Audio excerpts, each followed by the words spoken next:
I'm Megan Skidmore, and welcome to the Beyond the Shadow of Doubt. I'm a woman, daughter, sister, spouse, mother, life coach, and person of faith on a mission to normalize asking questions and allowing doubts on a faith journey and all aspects of life. Join me as I bring this traditionally taboo topic out of the shadows of shame and into the light. I firmly believe we normalize through more talking and engaging in discussion. More talking peels back, exposes, and erases the layers of shame associated with asking questions and allowing doubts. When we are more authentic about our journey, we are more powerful because shame has no power in the face of authenticity.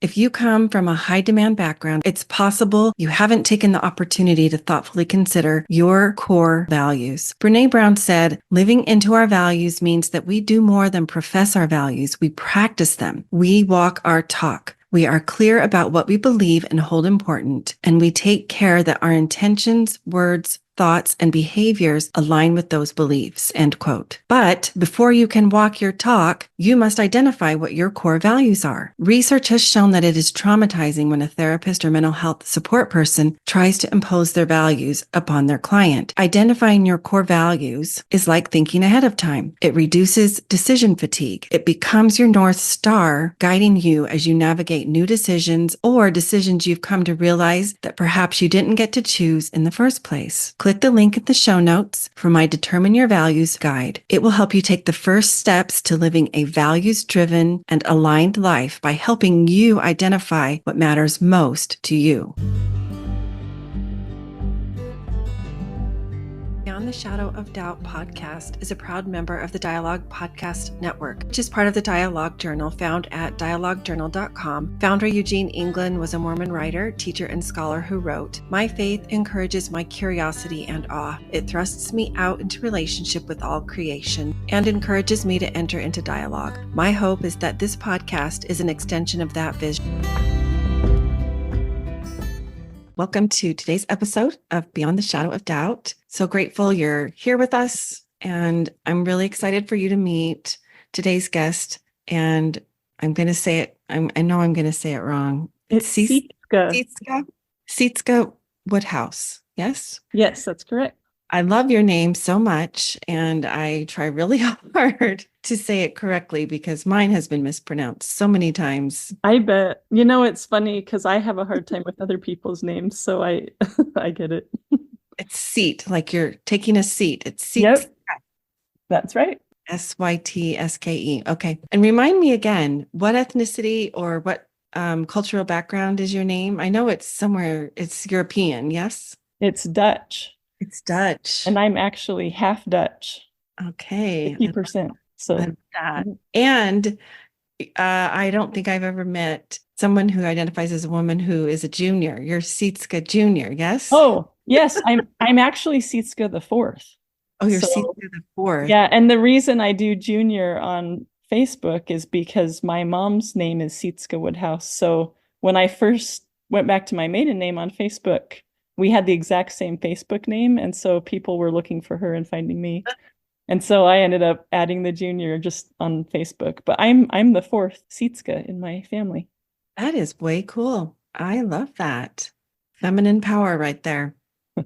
So, Sytske, I'd love to just take a moment to get to dive right in to your background. You started a little bit, but tell us about your family, maybe, where you grew up, your faith of origin. I know you are practicing LDS right now, but I don't necessarily know your upbringing. Just anything you feel comfortable sharing with our listeners about who Sytske is. Okay, great. I grew up in Utah in a predominantly LDS community. So it was like typical Utah Mormon upbringing. I was raised by faithful LDS parents, and I was raised to be obedient to all the things I was taught in church and at home. My dad was my bishop, and then he became a counselor in the stake presidency. And my parents even socialized with like general leaders in the church. Mm-hmm. So they really loved the church, and I was really immersed in that community growing up. We did family home evening every week. We read scriptures together every morning during breakfast. I really felt like as I got older, I realized I didn't know this until I got older, but I felt that my value was very much tied to how dedicated I was to the LDS church. And I was really dedicated. you felt your personal value, like your personal worth, was very much tied to your dedication. Yeah. Yeah, I'd love to hear a little bit more about that as we go on. Yeah. So you were raised in a small town in Utah. Your parents were LDS. So where does the Dutch heritage come in? Was that several generations prior to that, or My mom was born in Holland, and then her parents met the missionaries and were converted and decided, and this was like during World War II, and oh, they were having a hard time anyway. So they decided to move to America and, of course, to Utah because that's where the missionaries were from. And my mom was 6 months old, I think, when they came over. So she was just a baby. So she is full Dutch, but she was raised in Utah. okay. So they actually met the missionaries in Holland Yep. around World War II. Okay. So small town, Utah. You went to school, you got your education, your tell us a little bit about that background. Yeah. Well, I mean, it's so hard to think about my past and who I was in the past because I'm so different now. So it like takes my gears have to kind of turn to go back there. Interesting. Okay. Yeah, it is. I as I was thinking about this interview, I'm like, oh, this is a lot more work than I thought it would be. It's easy for me to talk about what I'm learning right now. It's harder to go back. Well, Um, thank you for being willing to share your story. yeah, yeah. Um, yeah, I mean, I was very dutiful. Like I found a lot of pride and joy in being obedient and faithful. And I just, kind of did all the right things. There was one moment I wanted to share. I don't know if this is the right time to share it, but For it. there were a few moments in my childhood that kind of solidified that no matter how dedicated and obedient I was to the church, I still was inherently bad and void of goodness. Like there were a few moments that kind of sent me that message. And I think those kind of stuck with me. And yeah. And one of those moments was in high school. So this will make some people laugh, but my family, I was like a freshman in high school, and Mhm. my family read The Miracle of Forgiveness together as a family. Okay. And for the most part, like that book made me feel pretty good about myself because I was very obedient and doing all the right things until we got to the chapter on the sin against nature, if anyone's read that book. Mhm. And reading the damaging words about homosexuality with my family must have been when I decided I wasn't gay and wouldn't ever be gay because I just kind of, that's not me. The words they use are like abomination and like, Yeah. can't even remember, but they compared them to like pedophiles and like bestiality. So those were things I just couldn't relate to.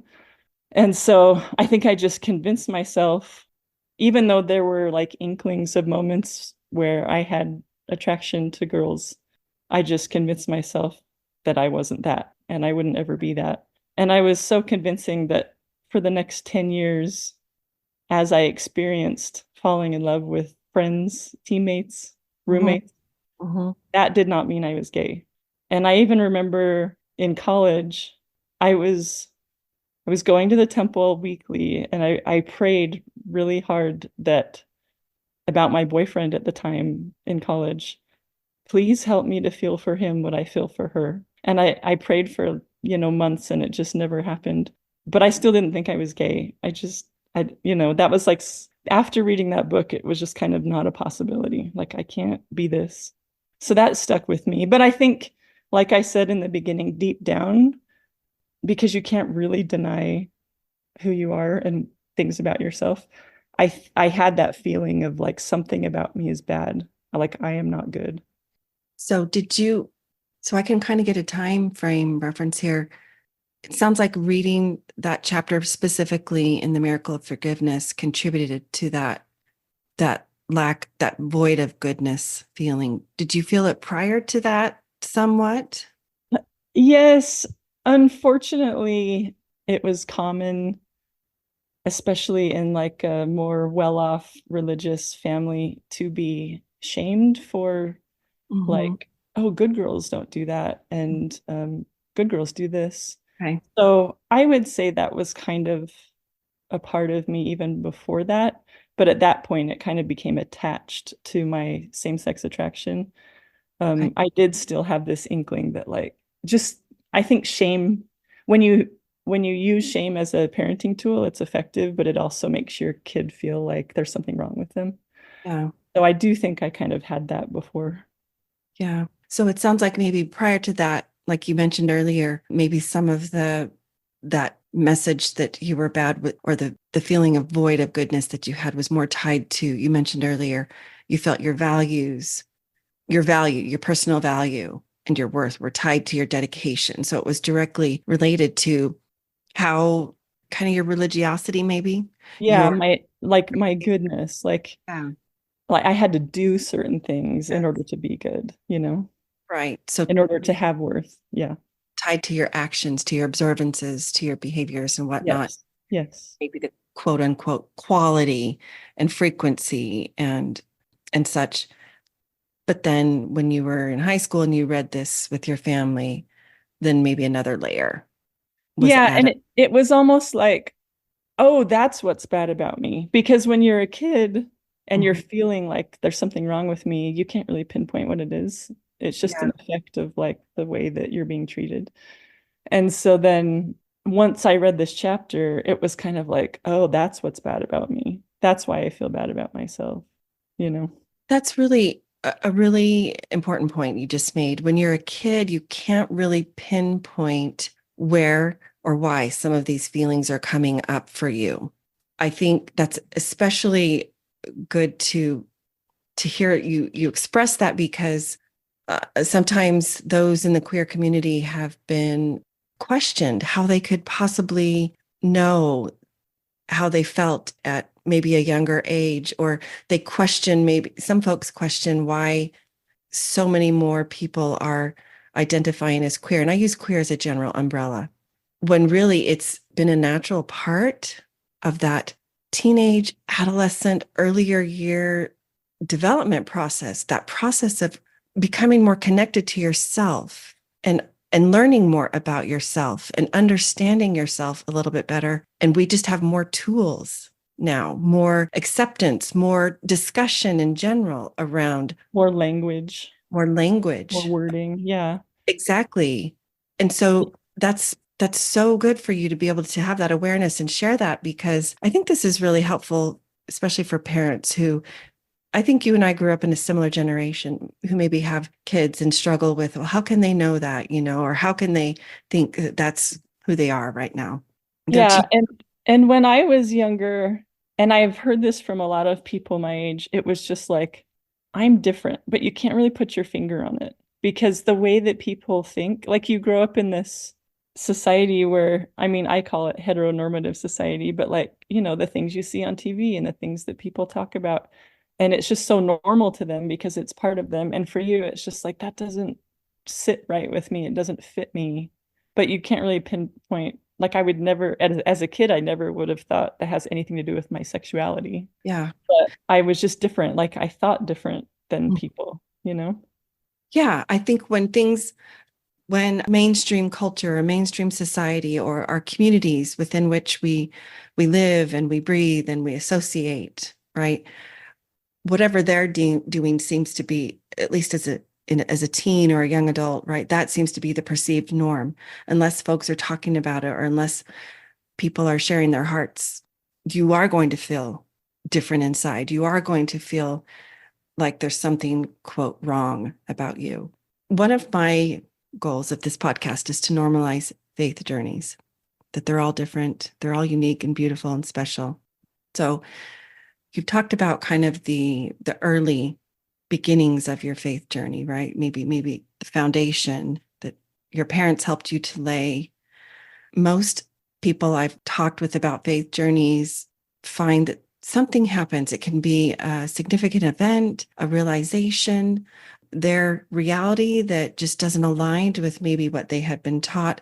They experience what I call a pivot in their faith journey, or maybe a shift, or people can use whatever word describes it best for them.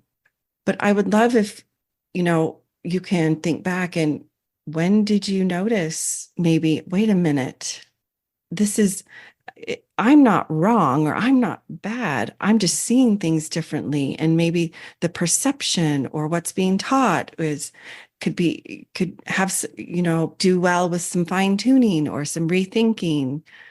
Can you think of a time or more than one where you have experienced that kind of a shift or pivot? Yeah, for me it was like a huge moment, and I'll talk about that. But it's kind of like when I look back, it's like who I was before this moment and who I was after this moment were like different, so it was a huge pivot for me. So let's see. After college, I dutifully got married to a man in the temple and started having kids. And I look back on myself at that time, and that's kind of when like my lights went out. I just started to feel dead inside. Okay. Um, I kept trying to do all the things that made me feel good as a kid, because when I was being obedient as a kid, there was like praise and there was attention and there was rewards, and then I became an adult and I was still doing all those things, but I was like all the things I was doing, I was promised would bring the fruits of the spirit into my life, but I Mhm. was not experiencing any of that. And I figured once again, I figured it's because I was bad. Like I was void of goodness. There was something wrong with me. This worked for everyone else, but it wasn't working for me because there's something wrong with me. I was beyond the reach of the spirit. Mhm. But still, I kept trying. Like I just kept trying to do those things because that's all I knew. And I was told if I just kept going and tried harder. And also, if it was me, if there was something wrong with me, then maybe I could be better and do better and finally figure it out. So I'm, raising my kids, not feeling a lot of light or life in my day to day, just kind of doing the things. And I'm not proud of the way I was raising my kids at that time. I was just kind of trying to create replicas of the perfect Mormon child because that's how I was raised. Right. But luckily for them and for myself, my youngest child, Griffin, was born with low functioning autism. Okay. And we figured that out pretty early. I think he was diagnosed at 15 months. And all of a sudden, my entire paradigm of the purpose of life like unraveled in a matter of weeks because I started thinking about his future. And I was like, wait, he won't serve a mission. He's not going to get married. He won't have his own kids, raise his own little Mormon Wow. family. Everything that I thought was necessary for a life to have value in the eyes of God, like I knew he couldn't do that. So then that just kind of like dissolved this idea that, you know, the whole purpose of life was to do all the things. Yeah.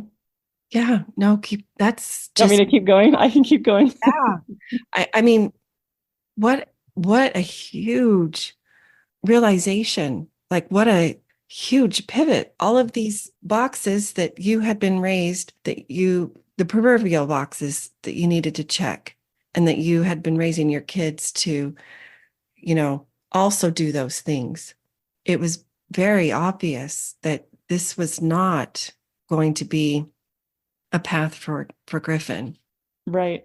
It couldn't be.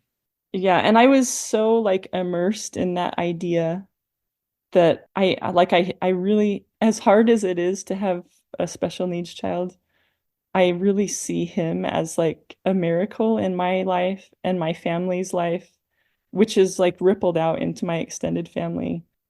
So I see like his presence in my life and my family's life as a huge miracle. Like without that moment, I don't know if I would be who I am today. Tell me more about that. What do you mean by that? Without that moment, without this miracle, you don't know if you would be who you are today. Well, I was just chugging along, like I felt like I felt like a zombie, like I was kind of dead inside, but I was just going through the motions of life. That I don't know if you remember that talk. I was doing the dance steps without the music. Mhm. And it was just like it wasn't a life. It was no way to live. And I don't know what else would have snapped me out of that. Because like my being LGBTQ didn't come forward for me until after I had already started on this journey. So I needed like a huge catalyst to snap me out of that mindset. And Griffin was that catalyst. Yeah. Yep. So, what specifically do you remember changing? Well, that's the thing. Like, this was what I knew. I had the path. Like, I had the path all laid out for me. I just kind of had to follow it. All the things I was taught since I was young growing up in the church, and my, parents modeled the example of the path. So when I realized the path wouldn't work for Griffin, at the same time, I kind of thought, I mean, I questioned if the path would, I knew the path wasn't working for me too. Like I felt that I was doing it, but it wasn't bringing any joy or the fruits of the Spirit into my life. So I think it just kind of helped me to like acknowledge, yeah, it's not working for me either, you know? And I felt so lost because it was the only direction I had. I was 35 years old when this happened. And I started seeking, like, I started really seeking from God for the first time. Because before, everything had been handed to me. Like, I Mhm. didn't really need to figure things out on my own. It was just like, it's in the handbook, it's in the scriptures, it's in all the lesson manuals, you know? So I didn't really have a personal relationship with God. So I guess, like, I thought I knew what faith was before, Mhm. but I quickly realized that what I had was certainty. Like I knew what to do, I knew where it was going to lead me, which is not faith. To me, now faith is like you have no clue. You don't know where you're going.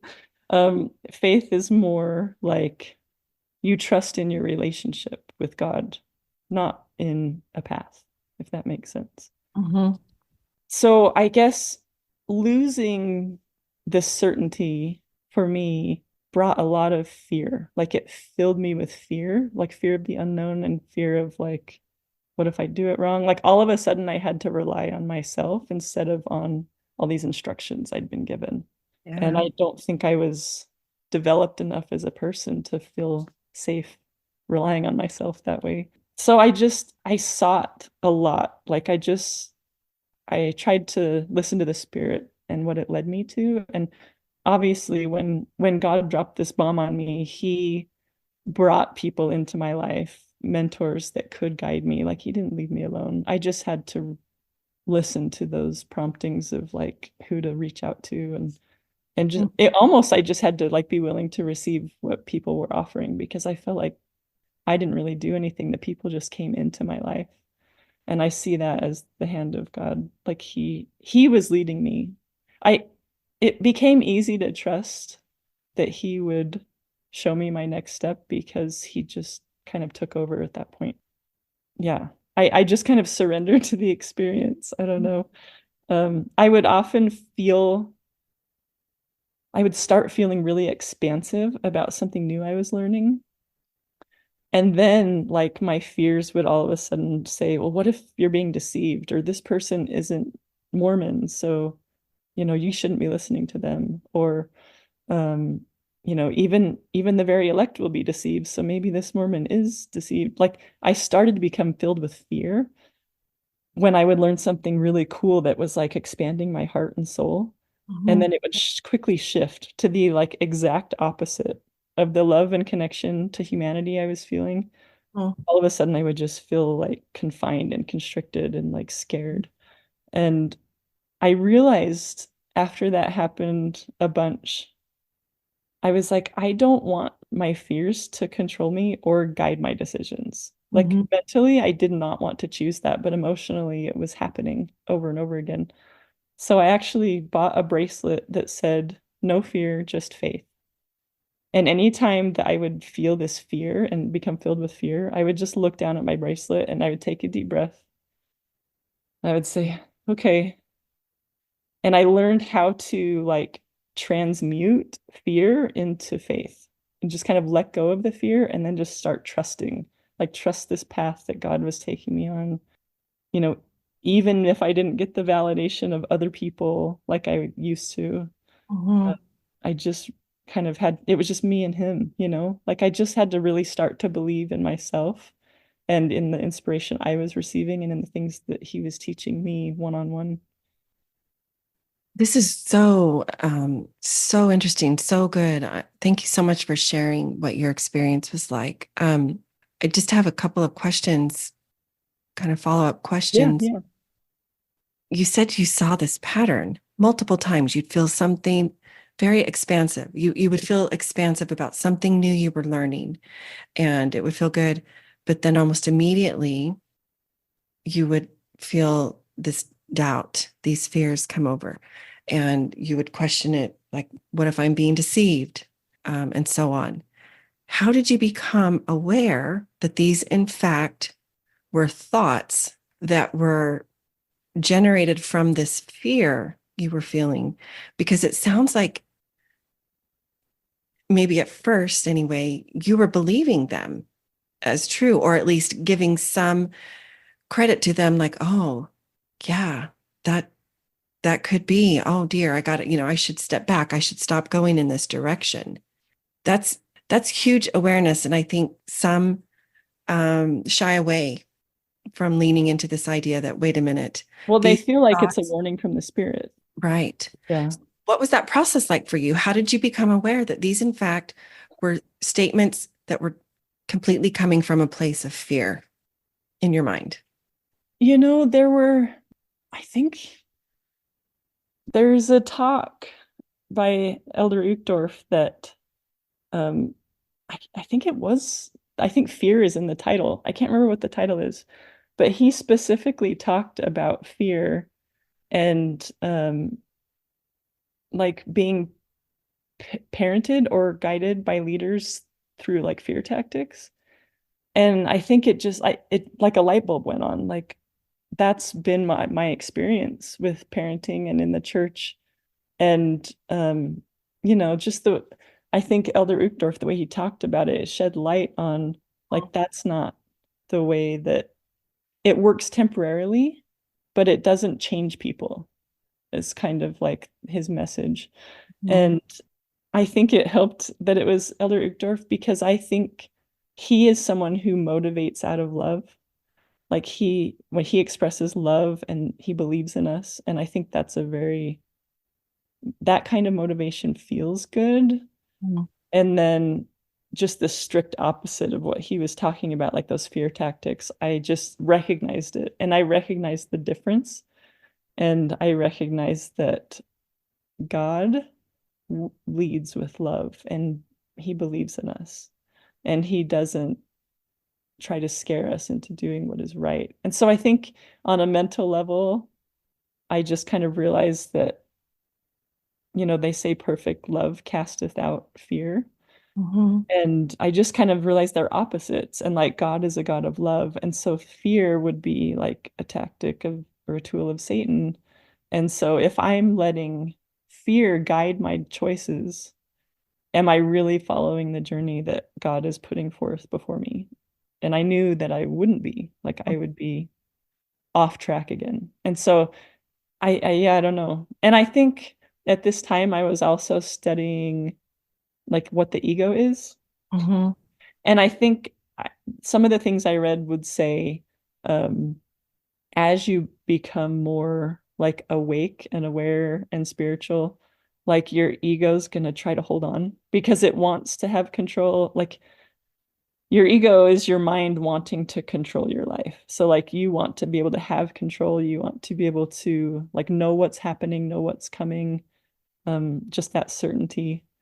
So I think part of me also knew those when those fears come up, it's my ego trying to hold on because my ego doesn't want to let go. And recognizing that, I was like, yeah, I do. It was hard, but I was like, I do want to do this, even if it's hard. What a helpful connection to make, that your ego is going to just grip onto those things that up to that point you have understood to be certain. Letting go of that and allowing a feeling that feels maybe unsafe at first. I think sometimes we can equate that to bad, or making a wrong choice. But just because we feel, I've learned this for myself, just because we feel discomfort doesn't mean there's a loss of feeling the spirit. Those are two completely different things, right? Um, that could actually be what is guiding you in a different direction. I've learned to reframe how I view feelings in general as a life coach. There's not good feelings and bad feelings. I just kind of view feelings as teachers.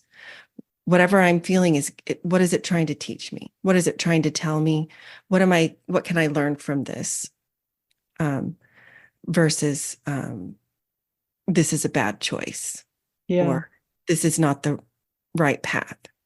Yeah. Something else that really helped me also during that time, because I was really developing my ability to discern, because before my authority figure was always what decided what was right and wrong for me. So I didn't really develop Yes. that skill.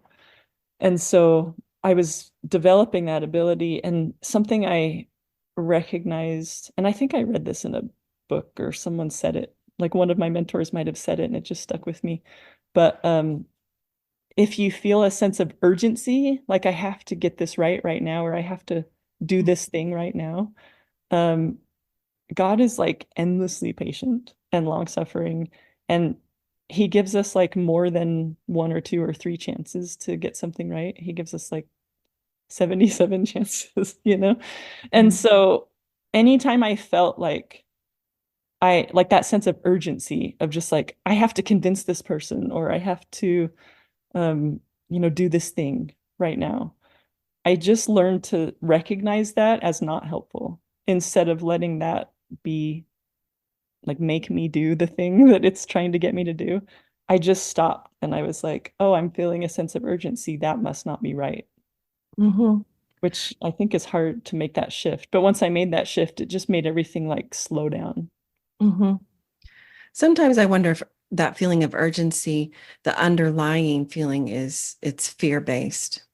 Yeah, it's like an anxiety, like a really intense anxiety. Mm-hmm. That's a really good point. I have learned that there are no deadlines with God. There's no race, there's no rush. Wherever a person is at in their belief is okay. He's Yeah. not going to take it personally, or they are not going to take it personally. Well, he just knows, yeah, they just know that we are ready for what we're ready for. And like we learn Right. line upon line, and sometimes we're just not ready. And I don't think they take offense to that. No. And it's changed the way that I parented my own kids because it helps me relax and just stop like worrying and pushing them to do what I think they need to do is the right thing. Because I'm like, well, they'll figure it out. And if they don't figure it out now, they'll figure it out a year or 2 years from now. Mhm. Like it's just helped me to relax. And that's so healthy on a spiritual health, level, on mental and emotional health. That's just a healthier approach. You're not going to learn things under pressure. And you certainly won't internalize them and keep them in your heart and understand them.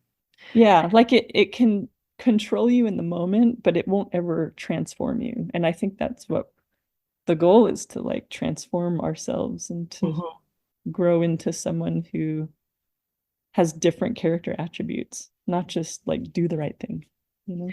Yeah. So a little bit ago, you mentioned when you realized that losing that certainty did bring on fear, and that you realized you were going to have to rely on yourself, but yet you weren't developed enough as a person to be able to rely on yourself. I mean, obviously you have developed more as a person. You mentioned how you don't look necessarily outside to authority. That's what you were taught to do growing up and in your earlier years, young adult years, and a little beyond. But what is different now? Like, can you pinpoint or share things that are different now that have helped you to rely more on yourself, that have, as you said, you have experienced more self-development, I guess? First Friday's free coaching, a confidential group to bring all the questions, vent frustrations, share fears, express doubts. Navigating a new and uncertain reality is hard enough. Let's remove the worry of judgment from others. In this group, I will help you help yourself so that you can be there for your child, family, loved ones, and for you too. Click the link in the show notes to sign up. You must complete the agreement. Hopeful Spaces is a Dallas Hope Charities component of Hopeful Discussions, sponsored by Mercedes-Benz Financial Services USA. It's a free monthly parent, ally, or caregiver support group facilitated by Megan Skidmore Coaching. Email chc@dallashopecharities.org for more info. Visit meganskidmorecoaching.com to find this podcast and additional free resources, including the link for a complimentary coaching session. Follow me on Facebook or Instagram for more, or to send me a DM. Help the podcast grow. Please follow, review, and share with a friend.